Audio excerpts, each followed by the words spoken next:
வணக்கம். ஊடகத்தினுடைய இன்னொரு தண்டார நிகழ்ச்சிக்கு உங்களை வரவேற்பதில் பெருமகிழ்ச்சி. இப்போ எதை பற்றி பேச போகிறோன்னா, விக்கிரவாண்டி இடைத்தேர்தலில் வந்த ரிசல்ட்டை பற்றி தான் நம்ம பேச போகிறோம். நமக்கு எல்லாருக்குமே தெரியும் இதில் திராவிட முன்னேற்ற கழக ஆட்சி நடந்துட்டு இருந்ததுனால ஆளுங்கட்சி தான் இயல்பாக வரும் அப்படிங்கிறது நமக்கு எல்லாருக்குமே தெரியும். அது தெரிஞ்ச ரிசல்ட்டு தான். அதனால் அதில் நமக்கு எந்த சந்தேகமும் கிடையாது, திமுக தான் ஜெயிக்கும் அப்படிங்கிறது. ஆனால் இதில் ஒரு முக்கியமான சிறப்பு இருக்குது. மற்றபடி இப்போ இந்த யார் யார் என்னென்ன ஓட்டு வாங்கினாங்கிறத பற்றிலாம் ஏற்கனவே பல வீடியோக்கள் வந்திருக்கிறதால நம்ம ஒரு 2 ஆஸ்பெக்டை பற்றி மட்டும் நம்ம பேசுவோம். ஒன்று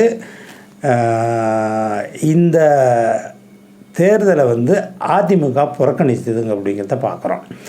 இபிஎஸ் அவர்கள் ஏற்கனவே தெளிவாக சொல்லியிருந்தார், நம்ம இந்த தேர்தலை புறக்கணிக்கிறோன்ட்டு. அதனால் அதிமுக தொண்டர்கள் ஓட்டு சுத்தமாக விழாது. ஏன்னா அவங்க கட்சி தலைமையே தேர்தலை புறக்கணிக்க சொன்னதால் அந்த கட்சியினுடைய ஓட்டு யாருக்கும் கிடைக்காது அப்படிங்கிறது தான் நம்ம நினச்சிக்கிட்டு இருந்தோம். பார்த்திங்கன்னா முன்ன 2021 தேர்தலில் நடந்த மாதிரியே, சட்டமன்ற தேர்தலில் நடந்த மாதிரியே 82% மக்கள் ஓட்டு போட்டிருக்கிறாங்க. ஸோ ஓவர்வெல்மிங்காக தான் ஓட்டு நடந்திருக்கு. அப்போ எடப்பாடி அவர்கள் சொன்னதை அந்த கட்சி தொண்டர்கள் கேட்காம அவங்க இந்த எலெக்ஷனில் பார்ட்டிசிபேட் பண்ணியிருக்காங்க அப்படிங்கிறது ஒரு ஆஸ்பெக்டு. இதனுடைய இன்னொரு ஆஸ்பெக்ட் தான் ரொம்ப அதிர்ச்சியாக இருக்குது. அது ஏடிஎம்கேவுக்கும் சர்ப்ரைஸாக இருக்குது, எல்லாருக்குமே பொதுமக்களுக்கும் தமிழக வாக்காளர்களுக்கும் மிகப்பெரிய சர்ப்ரைஸை கொடுத்துருக்கிறது. என்னன்னா, இந்த அதிமுக தொண்டர்கள் அந்த ஓட்டர்ஸ் திமுகவுக்கு போட்டிருக்காங்க அப்படிங்கிறது தான் இந்த திமுகவினுடைய வெற்றி விகிதத்தை வச்சு பார்க்கும்போது நமக்கு அறிய முடியுது. குறிப்பாக பார்த்திங்கன்னா இப்போ 1,20,000 ஓட்டில் இவர் ஜெயிச்சிருக்காரு. அதாவது திமுக ஜெயித்தவரும் அடுத்த கட்ட போட்டியாளராக இருந்த பாஜக ஆதரவு பெற்ற பாமக வேட்பாளருக்கும் ஏறக்குறைய 62,000 ஓட்டு வித்தியாசம் இருக்குது. இப்போ இவங்களுக்கு இதுக்கு அப்புறம் 3ஆவதாக நாம் தமிழர் கட்சி 10,000 ஓட்டிலேருந்தே நின்றுக்கிறாங்க. அதாவது அது பார்த்திங்கன்னா ஒரு 5% கூட இல்லை அவங்க. ஸோ இது டோட்டலாக ஒரு கால்குலேஷன் ஸ்டேஜில் பார்க்கும்போது இந்த மாதிரியான தகவல்கள் நமக்கு கிடைக்குது. ஆனால் இதில் இந்த அதிமுக ஓட்டுங்கிறது முதல்ல இந்த பிரச்சாரத்தின் போது எப்படி இருந்துச்சுன்னா, இது ஒன்று கண்டிப்பாக பாமகவாது ஏன்னா போகணுன்னு நம்ம நினச்சோம். ஏன்னா பாமகவும் ஜெயலலிதா எம்ஜிஆர் ஃபோட்டோலாம் போட்டு அவங்க பிரச்சாரம் பண்ணாங்கங்கிறத பார்க்குறோம். அவங்க தலைமையே என்ன சொல்லிச்சுன்னா அதிமுக புறக்கணிக்க வேணான்னு சொல்லியிருந்தா கூட நீங்கள் திமுகவுக்கு போடாதீங்க, அதுபோல் எங்களுக்கு போடுங்க அப்படிங்கிற மாதிரியான பிரச்சாரத்தை தான் முன்னெடுத்திருந்தாங்க. அதேமாரி நாம் தமிழர் கட்சியும் பார்த்திங்கன்னா 2 கட்சிக்கும் நீங்கள் போடாதீங்க, எங்களுக்கு போடுங்க. குறிப்பாக இப்போ பாமகவுக்கு போடுங்க இல்லை போட வேணான்னு நாம் தமிழர் கட்சி சொல்லவே இல்லை. திமுகவுக்கு போடுறது போல எங்களுக்கு போடுங்க அப்படிங்கிற மாதிரி தான் சொன்னாங்க. அதே சமயம் நாம் தமிழர் எப்படி கொண்டு போனாங்கன்னா நாங்கள் முன்னெல்லாம் அதிமுகவுடைய வெற்றிக்காக உழைச்சிருக்கிறோம், பாமகவுடைய வெற்றிக்காக உழைச்சிருக்கிறோம், அதனால் எங்களுக்கு போடுங்க, எங்களுக்கு நீங்கள் தேமுதிகவுக்காகவும் உழைச்சிருக்கிறோம், அதிமுகவும் உழைச்சிருக்கிறோம், அதனால் அந்த அதிமுக தொண்டர்கள் எங்களுக்கு தான் போடணும் அப்படிங்கிற மாதிரி சொன்னாங்க. பாமகவை பற்றி நாம் தமிழர் எந்த பேச்சும் பேசலைங்கிறத நம்ம பார்க்குறோம். ஆக இந்த அதிமுகவினுடைய ஓட்டில் பிரதானமான பகுதி, மேஜர் ஷேர் திமுகவுக்கு தான் போயிருக்குங்கிறது தான் நமக்கு இப்போ ஆச்சரியமாக இருக்குது.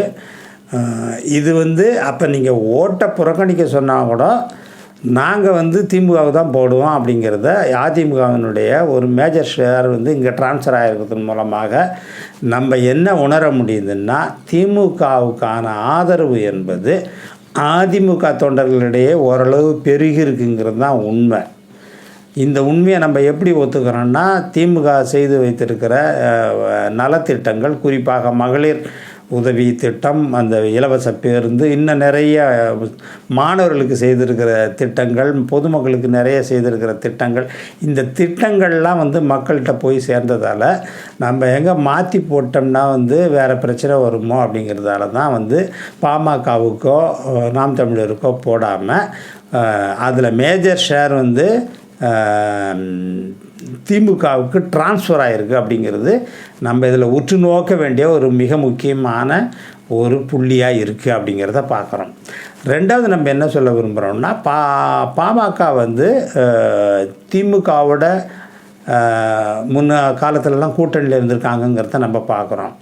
அதிமுகவோடையும் அவங்க இருந்திருக்கிறாங்க. இந்த தடவை அவங்க வெகுஜன தமிழர்களால் வெறுக்கப்படுகிற பாஜகவோட அவங்க அலையன்ஸ் இருந்தது வந்து அந்த விக்கிரவாண்டி வாக்காளர்களுக்கு பிடிக்கலைங்கிறத நம்ம இதில் நோட் பண்ண வேண்டியதாக இருக்குது. தமிழக வாக்காளர்களே பிடிக்கலைங்கிறதால தான் வந்து பாராளுமன்ற தேர்தலே பார்த்திங்கன்னா பாமகவுக்கு ஒரு இடத்துல கிடைக்க வேண்டியது தர்மபுரி, அது கூட கிடைக்கல.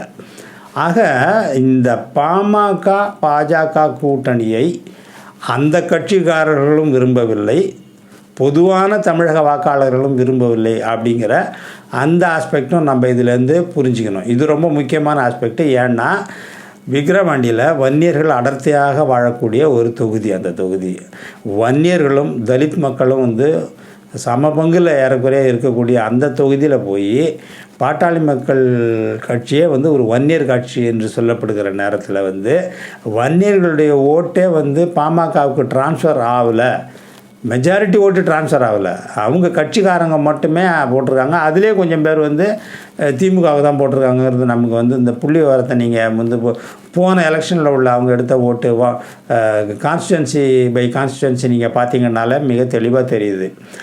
ஆக பாமகவனுடைய அந்த கூட்டணி, பாஜகவுடன் சேர்ந்த அந்த கூட்டணியை அந்த கட்சிக்காரர்களை விரும்பவில்லை, பொதுவான வாக்காளர்களும் விரும்பவில்லை அப்படிங்கிறதையும் நம்ம இதில் ரெண்டாவது ஆஸ்பெக்டாக சுட்டி கொள்ள விரும்புகிறோம். இது ரெண்டு ஆஸ்பெக்ட் தான். அதாவது ஒன்று, அதிமுகனுடைய ஓட்டு திமுகவுக்கு ட்ரான்ஸ்ஃபர் ஆகிருக்குங்கிறது முதல் ஆஸ்பெக்ட்டு.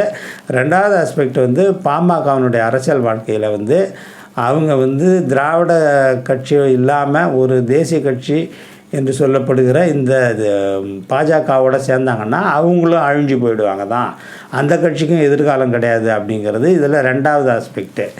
மூன்றாவது இன்னொரு ஆஸ்பெக்ட் என்னன்னா, என்ன தான் நாம் தமிழர் கட்சி அந்த 15-20 நாள் தொடர்ந்து போய் பிரச்சாரம் பண்ணாலும் அல்லது அங்கேயே டேரா போட்டு நீங்கள் என்னென்ன பண்ணாலும், அதாவது இன வெறுப்பு அரசியல் செய்கிற வரை தமிழர்களை இரத்த டெஸ்ட்டு எடுத்து தமிழன், தெலுங்கு, கன்னடன், மலையாளி என்று தமிழ்நாட்டில் வசிக்கிற மக்களை வந்து இன வேறுபாடும் இனக்கூறுபாடும் செய்தால் உங்களுக்கு அந்த 8% மேலே பாராளுமன்றத்தில் தாண்ட முடியாது, 5.41% மேலே சட்டசபையில் தாண்ட முடியாதுங்கிறத அந்த ரிசல்ட்டை தான் நாங்கள் கொடுப்போம் அப்படிங்கிறது வந்து நாம் தமிழர் கட்சிக்கு மக்கள் உரத்த சொல்ல ஆரம்பிச்சிட்டாங்க அப்படிங்கிறது நம்ம முக்கியமான ஒரு புள்ளியாக இங்கே நம்ம குறிப்பிடுறோம்.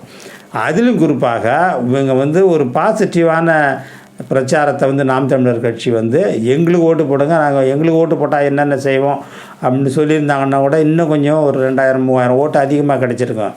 ஆனால் இவங்க வந்து தொகுதி முழுக்க வந்து ஒரு கருணாநிதியை பற்றி வந்து தனி மனித தாக்குதலும், கேரக்டர் அசாசினேஷன் பண்ணி, பர்சனல் அட்டாக் பண்ணி அவரை வந்து துரோகிங்கிறதும், இந்த மாதிரியான தனி மனித தாக்குதலில் இறங்குறத மக்கள் வந்து ரசிக்கலை, பொதுமக்கள் வந்து நிச்சயமாக ரசிக்கலை அப்படிங்கிறது தான் வந்து அவங்களுடைய ஓட்டு சதவீதமும் குறைஞ்சிக்கிட்டு தான். அதாவது பாராளுமன்றத்தில் வாங்கினதை விட ஒரு 1000 என்னமோ அதிகமாக வாங்கியிருக்காங்க. ஆனால் ஒட்டுமொத்தமாக வந்து 5.41க்கு மேலே நாம் தமிழர் வந்து இந்த தேர்தலில் வாங்கலை அப்படிங்கிறது வந்து நம்ம இது ஒரு முக்கியமான ஒரு விஷயமாக தான் சொல்ல வேண்டியதாக இருக்குது. நாம் தமிழர் கட்சி தன்னுடைய வந்து கொள்கைகளை மாற்றிக்கொள்ள வேண்டும், பிரச்சார யுத்தியை மாற்றிக்கணும். மறைந்த தலைவர்களை பற்றி பர்சனல் அட்டாக் பண்ணுறது, தனி மனித தாக்குதல் பண்ணிங்கன்னா எந்த காலத்திலும் தமிழர்களை அவர்களுடைய நம்பிக்கை உங்களால் வெல்ல முடியாது, தமிழர்களுடைய ஓட்டை நீங்கள் வாங்கி ஆட்சியை அமர முடியாது. அதனால் உங்கள் ஐடியாலஜியை மாற்றுங்க, ஃபிலாசபியை மாற்றுங்க, கொள்கையை மாற்றுங்க, கோட்பாடை மாற்றுங்க. மக்களுக்கான ஒரு பாசிட்டிவான அரசியலை நோக்கி போகலைன்னா உங்களுக்கும் வாழ்வு கிடைக்காதுங்கிறது தான் இந்த தேர்தல் முடிவுகள் நமக்கு சொல்லுது. ஸோ ஆக இந்த தேர்தல் முடிவுகளில் நட்சலாக நம்ம சொல்ல போனோம்னா திமுகவுக்கு ஆட்சிக்கான அவர்களுடைய நலத்திட்டங்களுக்கான ஒரு அங்கீகாரமாக நம்ம பார்க்குறோம். முதல் பாயிண்ட்டு. ரெண்டாவது பாயிண்ட்டு அதிமுகவினுடைய ஓட்டுகள் திமுகவுக்கு இதில் மெஜாரிட்டியான ஓட்டுகள்லாம் இங்கே ட்ரான்ஸ்ஃபர் ஆகிருக்குங்கிறது இந்த அரசியலில் அதிமுக கற்றுக்க வேண்டிய மிக முக்கியமான பாடமாக இருக்கணும். என்ன பாடம்னா நம்ம ஓபிஎஸ் டிடிவி எல்லாரையும் சேர்த்து ஒரே அதிமுகமாக போட்டி போட்டோம்னா தான் பாஜக இல்லாத அணியாக, மற்றபடி மற்ற சக கட்சிகளோடு போட்டி போட்டோம்னா திமுகவை எதிர்கொள்ள முடியும். இல்லாட்டி திமுகவை எதிர்கொள்கிறது அவ்வளோ ஈஸியான காரியம் இல்லைங்கிறதும் அதிமுக உணரணும். நாம் தமிழர் கட்சி இன வெறுப்பு அரசியலை நம்ம பண்ணாமல் பாசிட்டிவான அரசியலை நோக்கி போனோம்னா தான் கொஞ்சம் நெஞ்சமாவது நமக்கு மக்கள்கிட்ட சப்போர்ட் கிடைக்கணுங்கிறதையும் அவங்களும் புரிஞ்சுக்கணும். அப்படிங்கிறதோட இந்த பதிவை நிறுத்திக்கிறோம். நன்றி, வணக்கம்.